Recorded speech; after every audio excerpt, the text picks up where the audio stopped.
Coach, I noticed Will Howard was taking most of the first team reps. What can you tell us about the quarterback position? Is Will a little bit ahead now? Just what do you want to say about that? Yeah, we've been mixing it up a little bit, but you're starting to see he and Devin get a little bit more lion's share of the reps with the ones. I will say that he's taken command of the huddle at the line of scrimmage. I think he's much more confident out there. No decisions have been made. We're gonna probably scrimmage a little bit on Saturday. By then we'll take an evaluation and kind of see where we're at. But both guys are getting reps with the ones. But I will say that Will really has taken some strides here in the last couple practices, taking control of the offense, making plays on third down. Again, hasn't won the job, but we have seen some positive play there. Thank you. Yeah, one and done, guys. Thank you. Appreciate that. Joey Kaufman, Plymouth Dispatch. What have you really liked about Will and the things you mentioned him has won the job, he's taken some steps and stuff. Yeah. He had to play Saturday, we saw him run, we've Yeah. seen some good throws. What just in general, what do you like about what he's done? I think this preseason you've noticed a total command of the offense. He's put some work in, I think, this summer, not only on his body, and by the way, I think it was 2% body fat that he changed, and so that part was big, but also just understanding of the offense. He's worked on his throwing mechanics, but if you just said, give me the one thing that looks different this preseason, it's his command of the offense, the way that he's making decisions, and his movement. I can slip in one more thing. Yeah. You have a vote in the coaches poll this year. How do the Buckeyes do on your ballot if you want to share it? Yeah, that's not public. I guess the last one is, so I'm just going to keep it that way and keep myself from getting any more scrutiny than I need. Third row right, Dylan Davis, Delaware Gazette. It looked like Jelani had a really good day today. It feels like Will and G are probably firmly established there at the top of your tight end room. But what does Jelani have to do to get more playing time? Is he making that push? And I guess where does he still have to get better to get on the field? Yeah, it's a great question. Jelani has the talent. You've heard me say this before, but he has the talent, and you can watch a 5 to 10 play cut up and be very, very impressed. But he needs to be consistent. It's all the no talent issues with him. It's the focus. He made some plays, but then there were some plays that we got to make that weren't. And so I love the way he competes. I love his approach. I love his attitude. But in order to play tight end, you have to do a lot of job description. So you really got to be on it every play. And all it takes is one bad play, and that can ruin a whole drive at tight end. So we say that you have to run routes like a receiver. You have to block like an offensive lineman. You have to protect like a running back, and you have to know all of them. So after, I would say, the quarterback, the tight ends are probably asked to do the most things. So we try to do the best we can and keep it simple, but the reality of it is they're asked to do a lot. So he needs to continue to work in the meeting rooms to make sure that when he gets on that field, he knows exactly what he's doing, because we see a huge ceiling in him. He's made strides. He's had a good first couple weeks at camp, but we need him to come on in that area and just show more consistency. If he can, he'll play for us this season. Far left, Joe Nugent, WCMH. We're seeing a lot more pads on the helmets this year compared to last year. How did that come to be this camp? Yep. So we had a meeting here with Dr. Lonzer, who's a neurosurgeon here on campus, and he's had a relationship with the NFL subcommittee on concussions, and we looked into it last year and allowed it to be optional for our players. And then he shared with us the data coming out of the NFL last season on, those who had guardian caps going against each other. And it was hard to not recognize that there was definitely an improvement in that area based on the data that we received. So we made it mandatory for our team. We brought Dr. Lonzer in as a resource for any of our guys that had any questions regarding it. But the NFL, that was their policy here in the preseason, and we followed that. And they're going to carry it into the season, is what I've been told. So we're going to do the same thing, and if it can protect our players and it's safe, then we'll do that. We just wanted to see the data. The data has shown that we should do it, and so that's what we're doing. And the guys have embraced it. There was really no pushback from our players. Fourth row right, Andy Backstrom, Letterman Row. Ryan, 3 offensive linemen were Iron Buckeyes. Was there a different degree of intensity from the group that you saw this offseason compared to maybe offseason? Yeah, I think so. An offensive line is definitely a developmental position, and there's just so much that comes with it. And I think having both tackles, the left guard, Carson, Seth, these guys now have experience. They played, they know what it takes. So when you're in the off season, you know what you're up against in this. You know where you need to get yourself in terms of understanding scheme, but also just physically being able to wear teams down and playing your best in the fourth quarter. So there has been a different approach to that. Now, the one thing is we do have a little bit of a funky virus going on with that group right there. So they've been kind of in and out. We're hoping to flush that out by the end of the week because it's, created a little bit of guys in and out. But other than that, they've had a great off season, and we're hoping that we can kind of, get a rhythm with those guys here, heading into next week. Third row middle, Tony Gerben, Buckeye Huddle. Brian, you've talked so highly of Lathan Ransom since his freshman year, and now you've got Caleb Downs. What does it do for you as a head coach to have those two guys not just in your secondary but in your defense? Well, I just love being around Lathan. I just love him as a person, but I just love being around him. He goes so hard. He cares so much. There's no messing around. He means business, but he's also got a big heart, and he's a great teammate. And when he decided to come back, that was a big deal for our entire defense and our entire team. And so, I love being around Lathan. He's a competitive guy. He plays really, really hard, and he's poised to have a great season. And then he and Caleb back there, and then you got Jordan at nickel, and then Denzel and IGB, and you feel Jermaine Matthews every day out there. Malik Harford showing some different things. I mean, there's a swagger and a strut with that defense right now. They love to compete. They love going against each other. They kind of go back and forth with the wideouts every day and the tight ends every day in practice. I mean, if the offensive line wants to go against them, they'll do that too. It's just the way they are. They love competing. And even just at the end of practice there, when we're doing our finishers, and they're barking because there's competition going on. So they're a gritty group, but that starts with the older guys, and Lathan's one of them. Right next door, Dan Hope, 11 Warriors. Following up on the tight ends with Will and G, where do you kind of see that right now in terms of their competition for the starting job? Yeah, they're both going to play. It's 11 and 12, so we'll figure out where they fit into those. There's a lot that comes with playing tight end. Cade really 2 years ago probably played maybe too many snaps. I mean, that was a lot of snaps for him. We tried to help him out a little bit last year. So there's going to be plenty of snaps to go around. It's going to be one of those deals where does he deserve to play? If yes, we'll draw that line and roll those guys. But we're looking for them to be able to do multiple things. I don't know if all the guys in that room have the same exact skill set. So we'll figure that out as we get closer to the first game. But ultimately, they all can play Y and they all can play H. And I'm hoping that Bennett can come along. I'm hoping Jelani can take that next step. We're seeing some good things out of Max. Pat Gerd is another guy who's been around the program for a while that, is a guy that we hope we can rely on as well in some of the packages that we have. So I know Coach Bailey's working hard to get those guys game ready. Right behind him, Pat Murphy, 24/7 Sports. Ryan, you were asked at Big Ten Media Days about huddling and the helmet communication.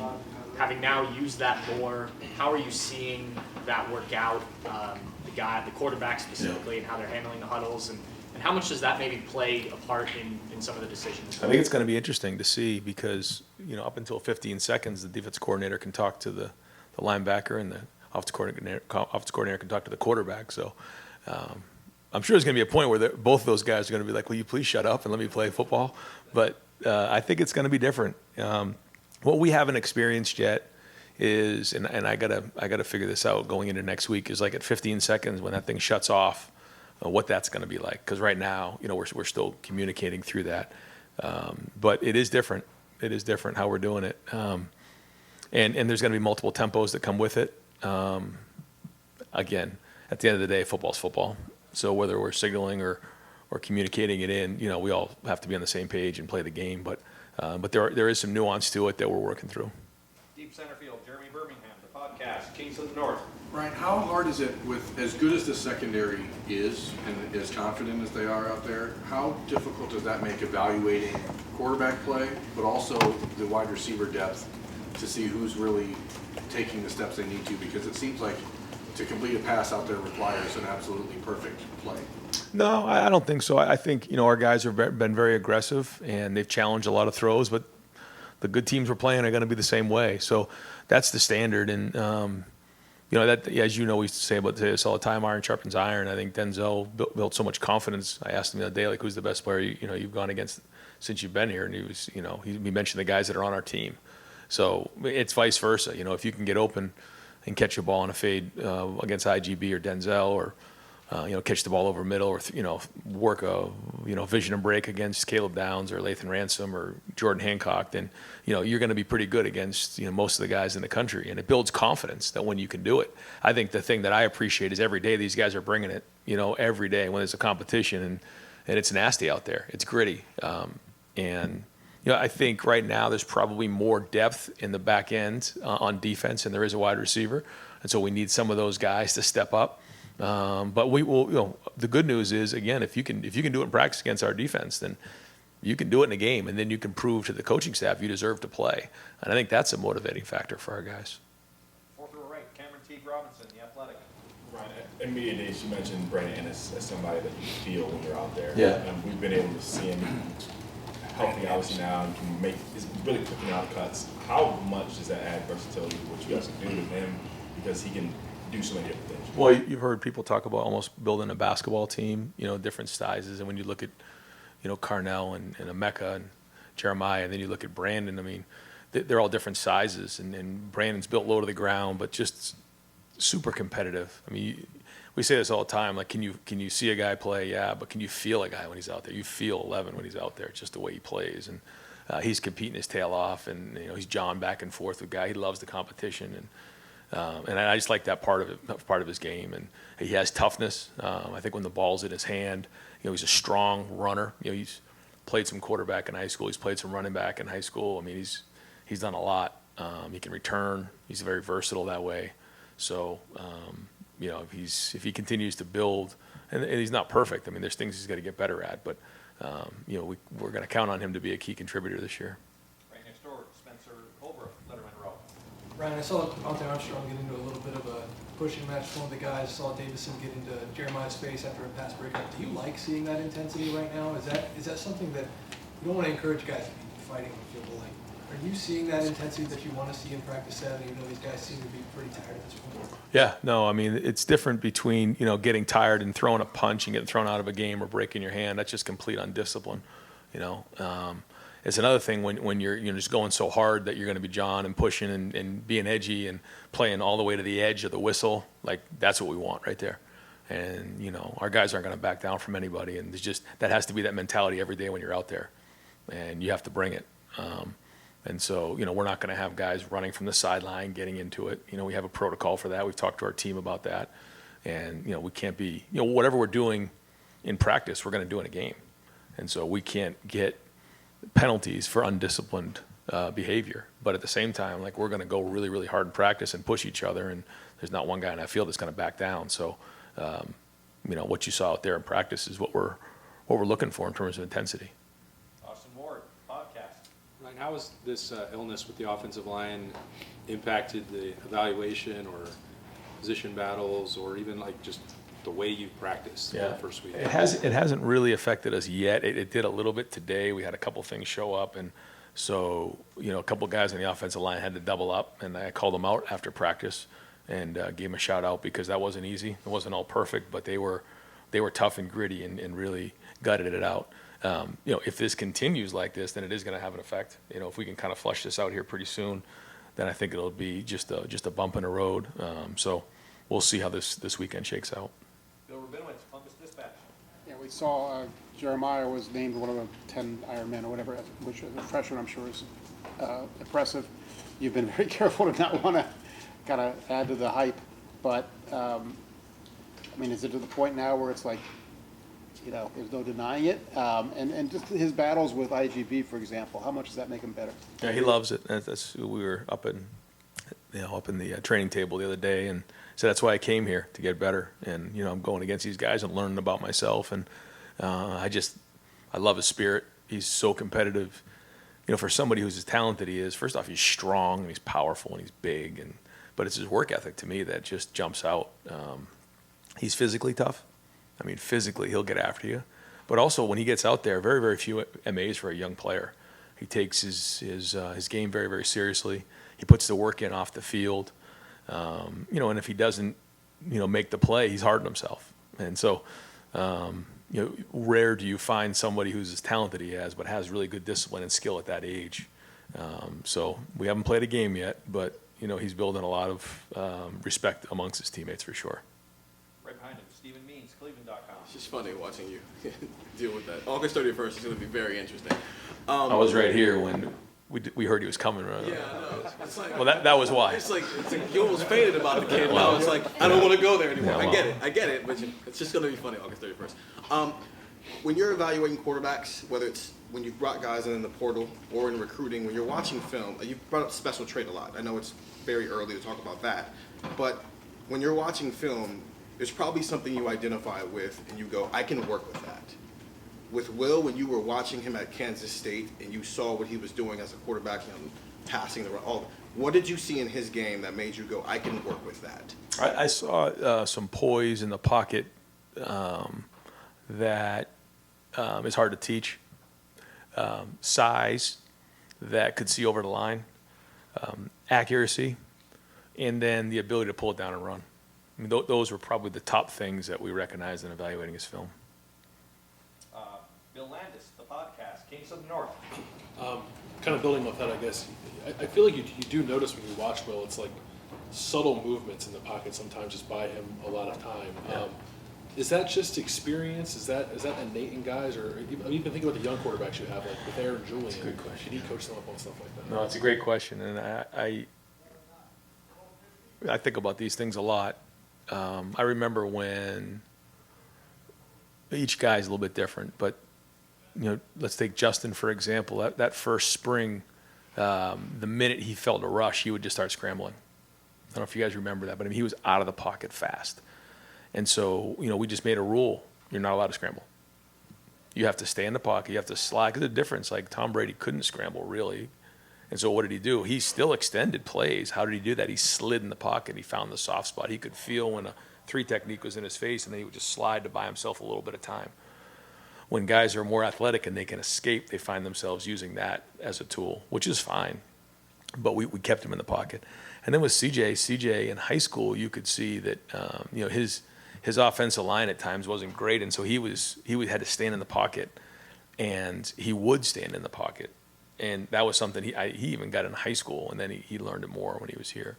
And I think with young guys, especially with all the 7-on-7 that goes on, it's so unrealistic, and I think sometimes they train a little bit different at quarterback, where and it's hard because when you're working with a quarterback, you want to help them learn that you have to move in the pocket, but sometimes you move so much that you don't even need to move in the pocket. You were fine. You were protected. There's this rhythm that you have to feel. You can't look at the rush. You have to feel the rush, and you have to feel the soft spots. And like you said, it's very, very hard to. I mean, how can you replicate that? Do some guys innately feel it? Yes, but I think more than anything, it's a thing that you just need to get, the rush in front of them. And the more and more they do it, the more and more comfortable they'll be. The better protection you have, the quicker it'll come along. I've seen quarterbacks, when I was in the NFL in different places where if they don't get any protection, they start seeing ghosts because, when you're in the pocket, you take one of the chops a few times. I remember it happened to Dwayne out here.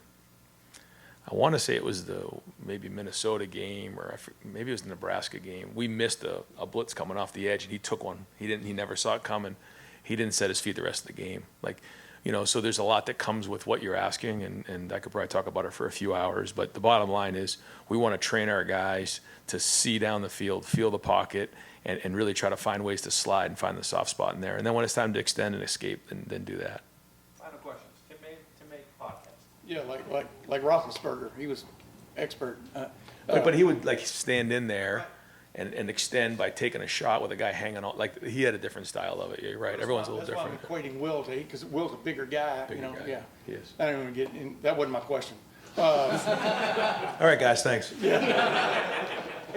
As you stand here right now, you were talking about this earlier, but you've got to feel pretty good where this defense has come from where it was 3 years ago. Maybe Yeah. I'm wrong. No. What does that give a head coach when he sees a defense like that out there? You understand what I'm saying? And you know what I mean? And think about where you were 3 years ago. But what kind of comfort is that? What is the word you would use that it gives you? And explain that. Well, I think two things. One, I'm able to sit in those meetings a little bit more So I have a better idea what's going on, which, when you're on the offensive side of the ball and you don't quite know, the answers to what the problems are, you can get a little panicky. And I think it's helped me to go in there and sit in there and ask questions. And Jim's been great, just, filling me in on some different things.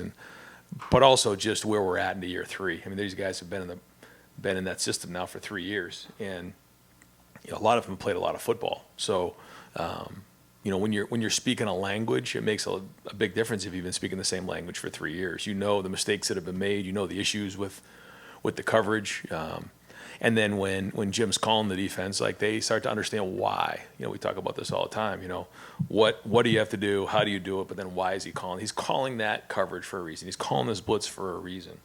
And when guys can get that then they can start anticipating as opposed to reacting. So, yeah, it definitely is one of those things this year. Like, we have a good defense, so we need to understand that on offense. Like, they're not two separate entities. We're all one together, and I'm hoping this year that, having Chip here and me kind of being able to step away just a little bit, I'm able to do that better than I have maybe in the past. Yeah, like you said, when Lathan decided to come back, what a moment. But Caleb Downs, Yeah. within a week or so, I mean, they were, wow, that's a moment, isn't it? I It mean, is. of a personnel acquisition in another form. Yeah. But just also even up front, with Tyleek and with Jack and, JT and those, Ty, Cody Simon. I mean, those guys, they had an opportunity to leave too. They didn't. So, yeah, I mean, there was a lot of work to get to where we are right now. So we just got to keep putting these days together. And with the clarification, you said end of the season with the helmet pads. You're talking about practice? Yeah. Yeah. Yep. Bill Rubino says one quickie too. Yeah. Is there any kind of clarity at right guard at this point? No, not right now. No, nothing yet.